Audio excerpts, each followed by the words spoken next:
خواتین امت السلام علیکم ورحمۃ اللہ تعالی وبرکاتہ۔ الحمدللہ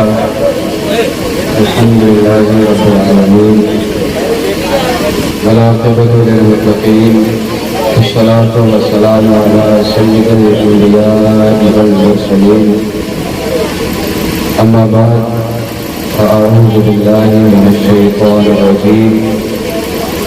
قال النبي صلى الله تعالى عليه وسلم في حديث الشريف: الحسين مني وأنا من الحسين، صدق الله مولانا العظيم وبلغنا رسوله النبي الأمين الكريم ونحن على ذلك لمن الشاهدين والشاكرين والحمد لله رب العالمین۔ آئیے ہمارا انتہائی عقیدت و محبت کے ساتھ جی لگا کر بارگاہ نبی اور آل نبی میں ہدیہ درود پیش کریں، پڑھیں بآواز بلند: اللہم صلی علی سیدنا و مولانا محمد وبارک وسلم، صلو علیہ صلاۃ و سلام علیک یا رسول اللہ صلی اللہ تعالی علیہ وسلم۔ ایک بات جو شاید کہ 10 پروگراموں میں سے 10 میں کہنی پڑتی ہے، آدمی اپنی دنیا میں خرچ کرنے سے نہیں گھبراتا۔ اگر کچھ بحث باتیں ہو رہی ہوں تو اپنی زبان کو لکنت دیتے ہوئے اس وقت نہیں گھبراتا۔ اکثر دیکھا ہے، اور ایک بار اور جب جمعے میں تقریر کی تھی اس مسجد میں، اس وقت بھی یہی کہا تھا، جب بھی درود پاک پڑھنے کو کسی سے کہا جاتا ہے تو آدمی اپنی زبان پر بوجھ سمجھتا ہے۔ حالانکہ یہ درود پاک ایک وہ عظیم تحفہ ہے جو مرنے کے بعد قبر میں بھی تمہیں کام آنے والا ہے۔ جیتے جی دنیا میں جو آپ نے اپنی زبانوں سے الفاظ نکالے، وہ الفاظ کہیں نہ کہیں جا کر ختم ہو جائیں گے۔ ان کی ایک نہ ایک حد اور لمٹ محدود ہیں وہ الفاظ، لیکن جس کو درود پاک کہتے ہیں وہ مرنے کے بعد قبر میں بھی ہمارے کام آتا ہے۔ تو اس میں کنجوسی نہ کیا کریں، یہ بہت چھوٹی سی زبان میں ہلانے میں دیر نہیں لگتی۔ محبت سے اور عقیدت سے درود پاک پڑھیں۔ کوئی کہے گا کہ جبرن کی بات نہیں ہے، لیکن اگر دل سے اور عقیدت سے درود پاک پڑھ لیا تو ارادہ یہ ہوتا ہے، عقیدہ یہ ہوتا ہے کہ حضور کو اگر سچے دل سے یاد کیا جائے تو الحمدللہ شام کو سونے کے بعد میں حضور کا خواب میں دیدار کر سکتے ہیں۔ نہ جانے کس کی زبان پر درود پاک آئے اور زبان قبول ہو جائے، یا نبی کہتے کہتے سو جائیں اور خواب میں مدینے والے آقا تشریف لے آئے۔ تو محبت سے درود پاک پڑھیں۔ اللہم صلی علی سیدنا و مولانا محمد وبارک وسلم، صلو علیہ صلاۃ و سلام علیک یا رسول اللہ صلی اللہ تعالی علیہ وسلم۔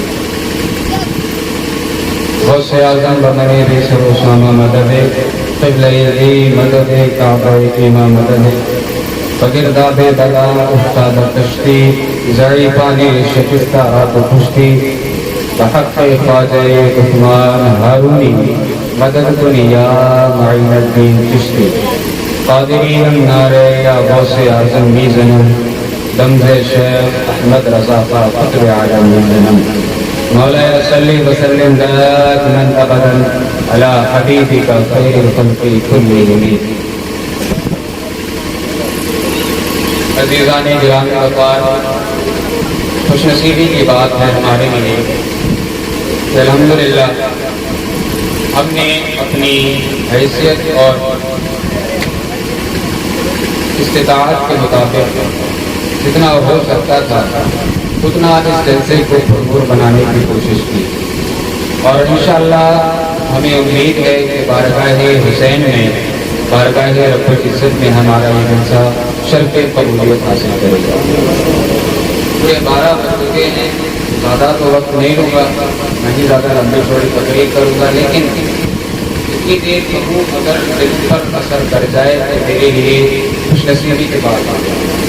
میں تو سیدھی بات یہ جانتا ہوں، دل سے جو بات نکلتی ہے اثر کرتی ہے، پر نہیں طاقت پرواز مدد کرتی ہے۔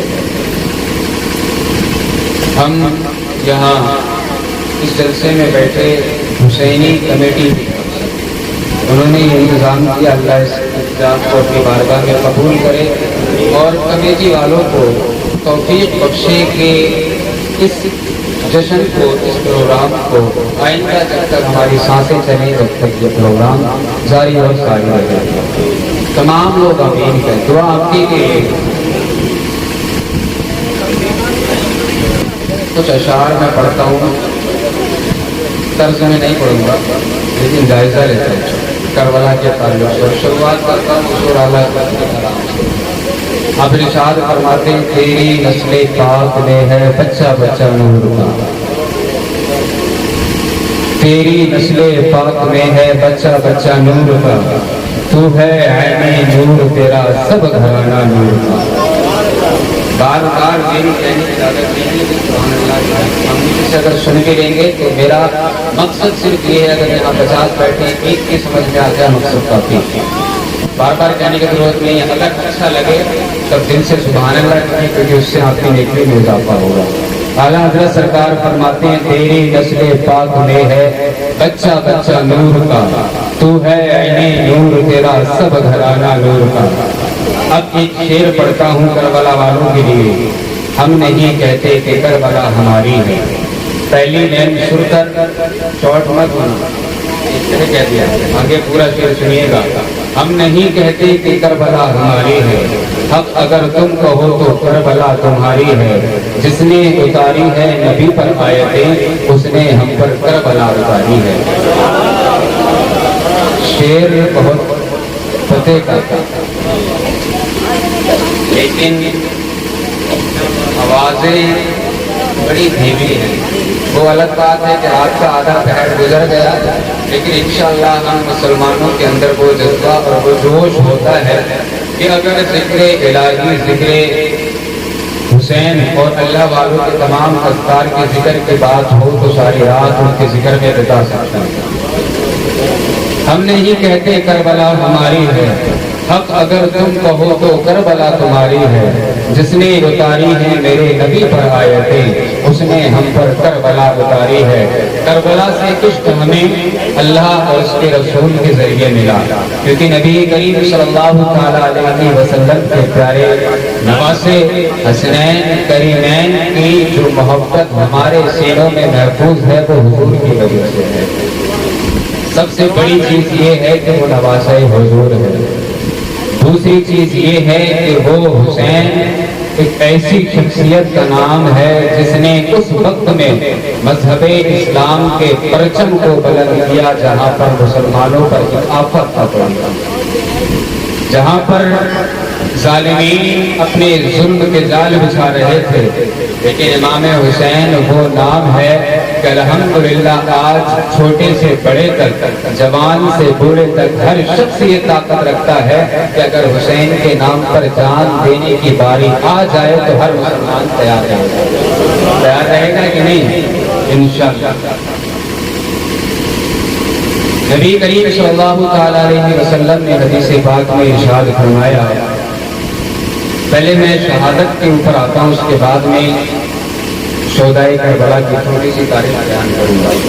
حدیث پاک کا مفہوم اپنی زبانی میں بتاتا ہوں۔ نبی ارشاد فرماتے ہیں، اشتاق انا اقتل واوحی واقتل واوحی واقتل واوحی۔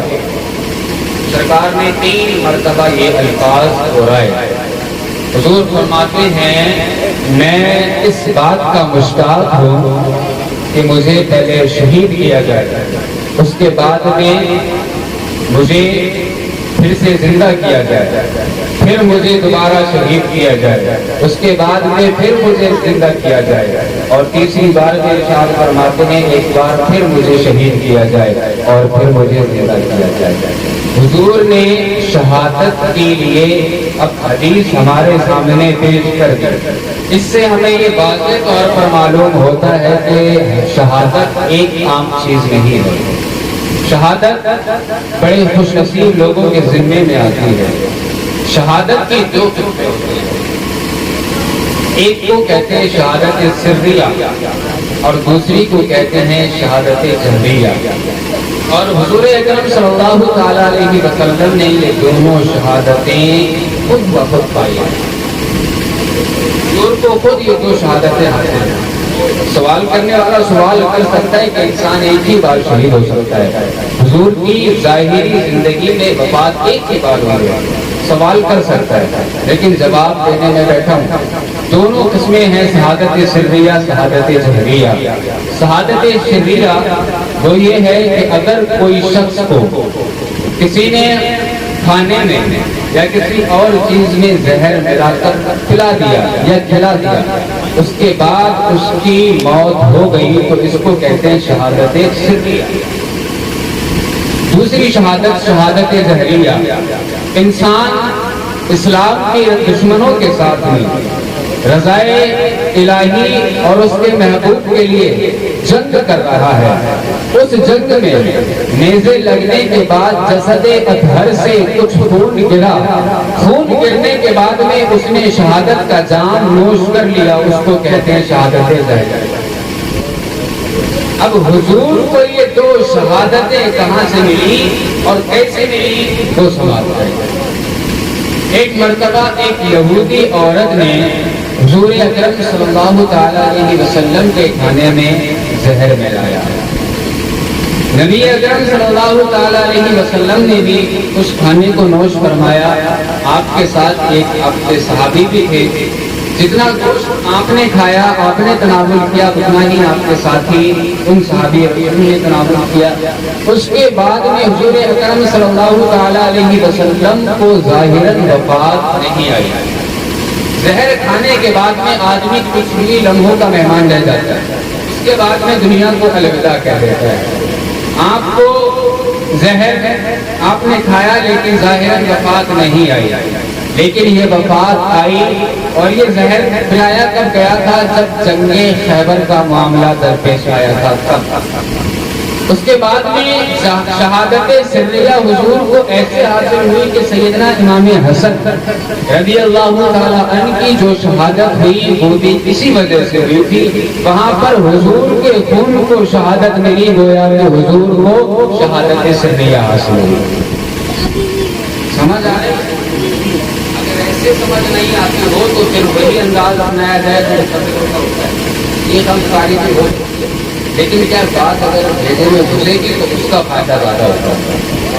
دوسری چیز شہادت جہریہ جو حضور کو جنگ احد کے وقت حاصل ہوئی، لیکن میدان کربلا میں جا کر امام حسین نے اس کو مکمل کیا۔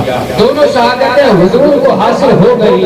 اس کے بعد میں اب سننے کی چیز یہ ہے، دونوں شہادتیں خوش نصیب ہم ہیں کہ اس حضور کی امت میں ہیں جس نے شہادت کا اشتیاق اپنی حدیث میں بیان کیا ہے۔ حضور اکرم خود ارشاد فرماتے ہیں، میں اس بات کا خواہش مند ہوں، میں اس بات کا اشتیاق رکھتا ہوں، میں شہادت کی امید اس طریقے سے کرتا ہوں کہ پہلے مجھے شہید کیا جائے، اس کے بعد مجھے پھر سے زندہ کیا جائے، پھر مجھے شہید کیا جائے، پھر مجھے زندہ کیا جائے۔ اسی عمل پر عمل کرتے ہوئے سیدنا امام حسین نے جب کربلا کے میدان میں اپنے اہل عیال کو قربان کیا، اپنے خاندان والوں کو قربان کیا، چھوٹے سے ننھے اصغر کو نہیں دیکھا، جوان قاسم کی جوانی کو نہیں دیکھا۔ امام حسین اگر چاہتے تو دوسروں کو قربان کر سکتے تھے، کیونکہ زمانے کے سامنے مثال حاضر ہے۔ اگر کوئی بادشاہ کسی میدان میں اترتا ہے تو تاریخ اور اتہاس لکھنے کے لیے اترتا ہے۔ یہ بہت کم دیکھا گیا ہے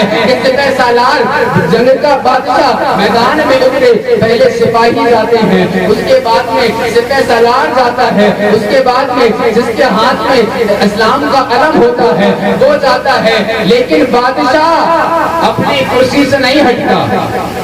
نظام یہی ہے، بادشاہ اپنی کرسی سے نہیں ہٹتا، لیکن میرے حسین بتا رہے ہیں کرسی سنبھالو تو سنبھالو، اگر اسلام بچانا ہے، اسلام کی خاطر اگر دشمنوں سے جنگ کرنے پڑے تو سپہ سالار بعد میں ہوں گے، حسین پہلے جنگ میں اترے گا۔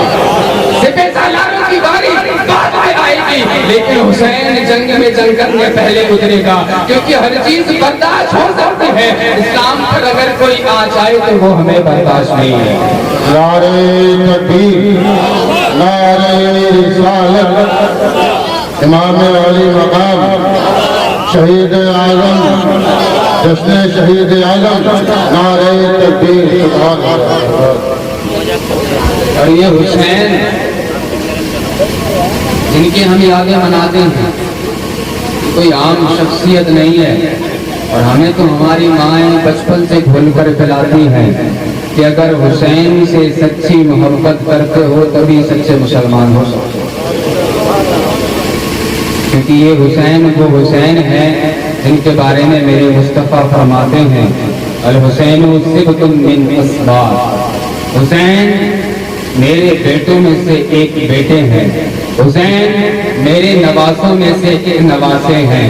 اور مولا علی قاری رحمۃ اللہ تعالی علیہ نے اس حدیث کی شرح میں ارشاد فرمایا ہے کہ حضور کا اس سے کہنا مراد یہ ہے حسین ایک امت ہے، اس طریقے سے ہم ایک امت ہیں اور امت محمدیہ میں ہیں الحمدللہ۔ اسی طریقے سے حضور ارشاد فرماتے ہیں حسین امتوں میں سے ایک امت ہے، اور حضور ارشاد فرماتے ہیں احب اللہ من احب حسینا، اگر تم حسین سے محبت کرتے ہو تو رب تمہیں محبوب بنائے گا۔ حسنین کریمین کی ذات اتنی بلند اور اتنی عظیم ہے کہ زبانیں خاموش ہو جائیں، راتیں کم پڑ جائیں، لیکن جو ان کی شایان شان تعریف ہے وہ ہم سے بیان نہیں ہو سکتی۔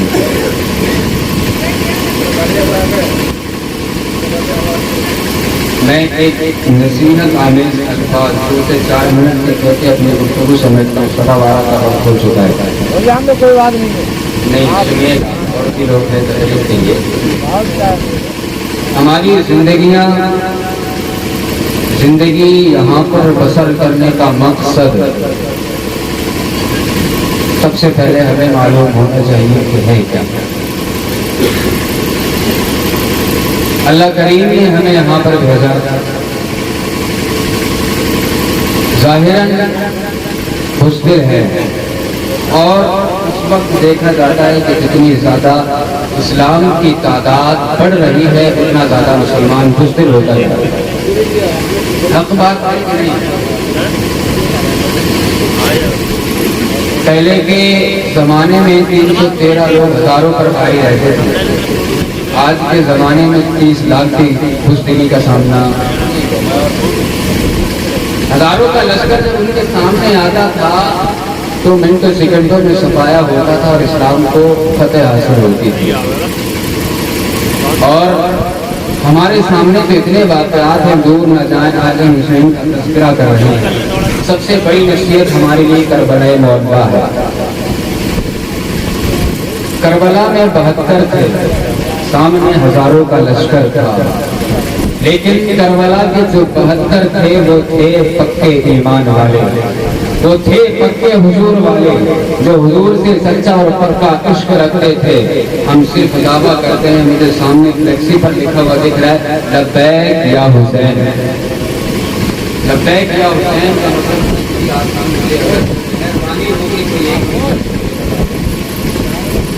لبیک یا حسین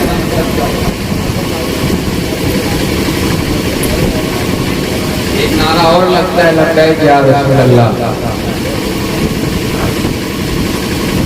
جہاں پر یہ حسین ہے وہاں رسول اللہ آتا ہے۔ اچھی بات ہے، ہمارے دلوں میں جذبہ ہونا چاہیے کہ ہم اپنی عقیدتوں کو اس طریقے سے پیش کریں کہ ہم ہمیشہ اسلام کے لیے اور اسلام کے دشمنوں سے جنگ کرنے کے لیے حاضر ہیں، لیکن خستہ دور میں خستہ حالات میں جس طریقے سے ہماری بزدلی بڑھتی جاتی ہے، اگر اس طریقے سے حالات رہے تو وہ دن دور نہیں ہے کہ ہمارے گھروں سے ہماری شہزادیوں کو بے پردہ کیا جائے، ہماری ماں اور بہنوں کی عزتوں کو نیلام کیا جائے، اور ہم ہاتھ پر ہاتھ دھرے بیٹھے رہیں گے، کچھ نہیں کر سکتے، کیونکہ ہم آج کچھ نہیں کر رہے۔ میں تو کہتا ہوں 80% ایسا ہو چکا ہے کہ ہماری ماں اور بہنوں کو بے پردہ کیا جاتا ہے، کچھ بچا ہے؟ 80% اتنا ہو چکا ہے کہ بے پردہ کر چکے ہیں، اور ہم خوشی کے ساتھ مسرت کے ساتھ اپنے گھروں پر ٹھٹے مار کر زندگیاں بسر کر رہے ہیں۔ صرف دنیا میں آنے کا مقصد یہی نہیں ہے، ہم نے یہاں پر محفل سجائی رچائی اسی لیے کہ شہادت امام حسین کو سنیں، امام حسین کے ذکر و اذکار کو سنیں۔ اس سے بڑھ کر چیز یہ ہے کہ ذکر و اذکار کو سننے کے بعد ہم اس سے کچھ سبق حاصل کریں۔ اگر سبق حاصل نہیں ہوتا، میں تو صاف سی بات یہ کہتا ہوں، اگر بزمیں کی جائیں اور ان بزموں میں تقریر بھی ہو، نعتخوانی بھی ہو، لیکن اگر وہاں سے درس نہیں لیا جاتا تو ساری بزمیں بیکار ہیں۔ سب سے بڑا مقصد جلسہ جلوس میلاد کرنے کا ہوتا ہے کہ اپنی قوم تک ایک اہم اور ضروری پیغام دینا۔ میں صرف اتنا کہنا چاہتا ہوں کہ جو مسلمان حقیقی معنوں میں کہلاتے ہیں وہ مسلمان بن کے دکھاؤ۔ دعوے کرنا یہ ہمارے ساتھ ہے، ہم صرف اس وقت نیازی سنی ہیں، نیازی سنی ہیں۔ دو طریقے کے لوگ بہت ہیں اس دنیا میں، ایک نمازی اور ایک نیازی۔ اگر دونوں چیزوں میں سے آپ نے ایک کو انتخاب کیا تو پھر برباد ہے۔ جب تک دونوں کا انتخاب نہیں کرتے، جب تک آپ کی بربادی آپ کا پیچھا نہیں چھوڑے گی۔ اس طریقے سے والدین ہمارے لیے ایک بڑی نعمت ہے۔ اگر ہم نے والدہ کو خوش کر دیا اور والد کے ساتھ میں ہمیشہ ظلم کیا تب بھی خدا ہم سے ناراض ہے، کیونکہ والد اگر والدہ کے قدموں کے نیچے جنت ہے تو والد اس جنت کا دروازہ ہے، یہ بات یاد رکھیں۔ اور اگر والد کو خوش رکھا اور والدہ کو ناراض کر دیا تو اگر دروازہ کھل بھی گیا تو جنت میں جانے کی اجازت نہیں ہے۔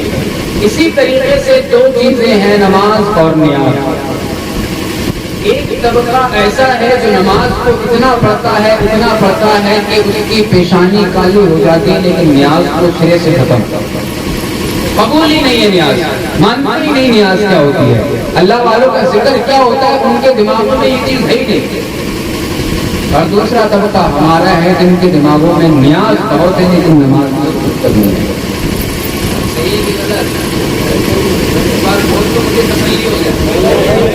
صحیح ہے کہ غلط؟ اب ان دونوں چیزوں میں سے اگر ایک کو اپناؤ گے تو بربادی پیچھا نہیں چھوڑے گی، لیکن شرط ہے کہ اگر دونوں کو اپنا لیا تو دنیا میں بھی کامیاب ہوگا، الحمدللہ آخرت میں بھی کامیاب ہوگا۔ جس طریقے سے ہم دعویٰ کرتے ہیں اگر اس طریقے سے کھڑے اتر گئے تو ہم کہتے ہیں کہ کوئی بھی منحوس اور کوئی بھی گندی نالی کا کیڑا کسی کی ماں نے اس کو اتنا دودھ نہیں پلایا جو اسلام کی خاطر اپنی زبان کھول سکے۔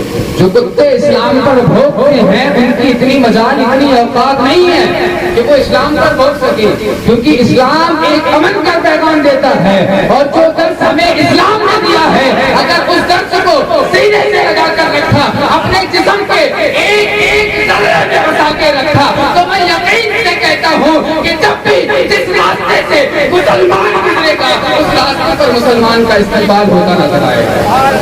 الحمدللہ مسلمانوں کے اندر آج لیکن وہ جذبہ بیدار ہونا چاہیے، اور صرف نام کے اور نعرے کے سنی نہیں ہونے چاہیے، کام کے سنی ہونے چاہیے۔ اس طریقے سے نعرے لگاتے حسین کا دامن نہیں چھوڑیں گے تو آپ اچھے سے پکڑ کے دکھائیں اور ثابت کر کے دکھائیں کہ ہم صرف لنگر اور نیاز والے نہیں ہیں، ہم کہیں جلسہ و جلوس والے نہیں ہیں۔ جب میدان میں اترنے کی بات آتی ہے، جب اپنی گردن کو اسلام کی خاطر پیش کرنے کی بات آتی ہے تو الحمدللہ مائیں ہماری پہلے سے درس دیتی ہیں، بیٹا آج جس دن کے لیے تجھے میں نے پال پوس کر بڑا کیا تھا میرا مقصد حقیقی حل ہو چکا۔ اور ہم یہی کہیں گے اگر قربانی کا وقت آئے جان دی ہوئی تو اسی کے تھے، حق تو یہ ہے کہ حق ادا نہ ہوا، کیونکہ ہم حسین والے ہیں، اور جب حسین کی داستان پڑھتے ہیں تو ایک ہی بات یاد آتی ہے، قتل حسین اصل میں مرگ یزید ہے، اسلام زندہ ہوتا ہے ہر کربلا۔ میں اسی پر اپنی گفتگو ختم کرتا ہوں۔ مجھے تو بارہا آپ لوگ سنتے رہتے ہیں، یہی کافی وقت گزرا، یہی بڑا بھی ہوا، اللہ کریم ہم سب کے والدین کی عمر میں بھی پناہ برکت عطا فرمائے. خصوصاً ہم مسلمانان اہل اسلام کو حقیقی سچا اور پکا مسلمان بننے کی توفیق عطا فرمائے. ہماری رگوں میں خون عباسی خون حسینی کے جذبے بیدار ہونے کی توفیق عطا فرمائے. میں ایک نعرہ آپ سے سننا چاہتا ہوں. اگر وہ نعرہ آپ لگا دیں گے اور جان سے لگائیں گے, میں بھی پوری طاقت لگاؤں گا, آپ بھی پوری طاقت لگائیں گے. اگر نعرہ لگائیں گے تو میری تقریر کا پورا مقصد ہے. لگائیں بلند آواز سے, دونوں ہاتھ بلند کریں. تاجدار ختم نبوت, تاجدار ختم نبوت, تاجدار ختم نبوت, تاجدار ختم نبوت.